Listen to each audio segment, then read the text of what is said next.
Has it ever happened to you that there was a celebrity that you were really into, and then you finally met him, and he was a huge jerk? Well, this is not that story. In fact, this is just the opposite. This is a story of a celebrity who, in person, was even better. Have you ever heard of Phil Rosenthal? Somebody Feed Phil. It's a new show on Netflix, and it's sixth season, if you can say sixth season is new. No? Creator and showrunner of Everybody Loves Raymond?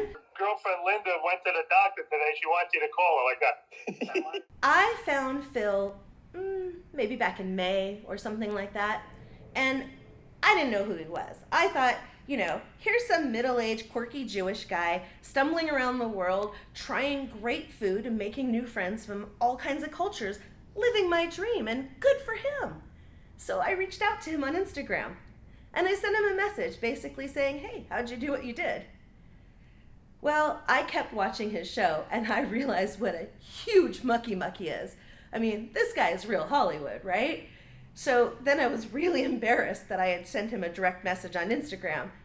So I doubled down and sent an even longer one, telling him how embarrassed I was. Well, here, you can see. This is what I sent him. Then I found out that he was going to be in New York City doing a book signing and a screening. And okay, guys, look, I'm not a stalker, I swear. But I was just so excited. And I was like, I have to meet this guy. So I got a plane ticket. I took the whole 6-hour flight to New York City, got a $400 a night hotel room, and went to see him. And I thought it was going to be this intimate little 50-person event, but no, it was 1,200 people. It was overflowing. In fact, they had to put 100 people into another room.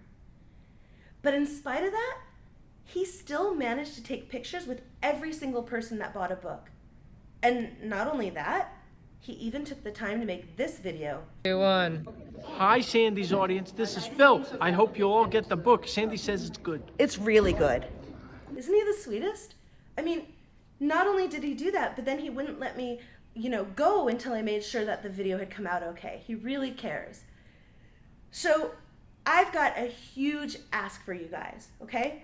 What I want you to do is I want you to go and I want you to binge watch his 6th season of Somebody Feed Phil on Netflix. I know you're gonna love this show. If you like me, you're gonna love this. So you may be wondering, why am I doing this? You're probably sitting there thinking, Sandy, you've never made a video asking us to go watch somebody else's show before. Why are you doing this? So, full disclosure, I want my fans to become huge Phil fans, so then maybe Phil will become my fan too. Because in my wildest, big, hairy, audacious dreams, he would be the celebrity producer for my new upcoming show about travel, crafts, and food.